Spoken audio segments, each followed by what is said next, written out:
Good morning mga kabakard. For today's video, share ko lang po itong smart meter na siguradong malaki ang maitutulong sa inyo. Kung ikaw ay mahilig mag-solar setup or mag-DIY ng kahit anong connected sa kuryente, sure nakakailanganin mo to. Pati na rin sa mga mami at daddy natin dyan na gustong mabantayan or mamonitor ang electricity consumption ng mga appliances na nila. Panigurado swak ito sa inyo.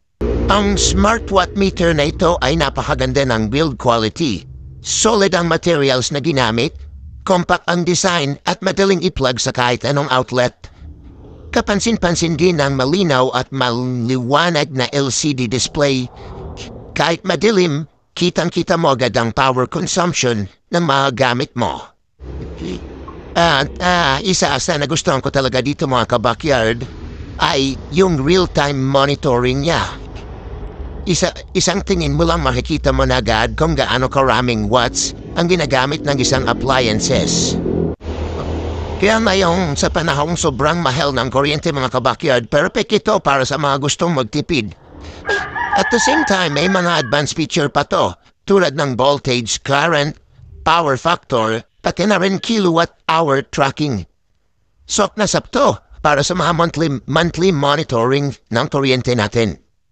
At isa pa mga kabakyard, sobrang dali pong gamitin ang ating watt meter. Plug mo lang, saksak yung gamit mo, and then yun, tapos na. Wala nang kailangan maraming setup pa.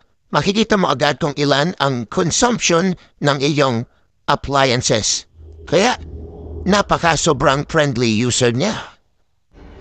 Kaya masasabi ko talaga mga kabakyard na sobrang sulit ng gamit na to. Highly recommended kung gusto mong malaman kung alin sa mga appliances mo ang kumakain ng malaking watt.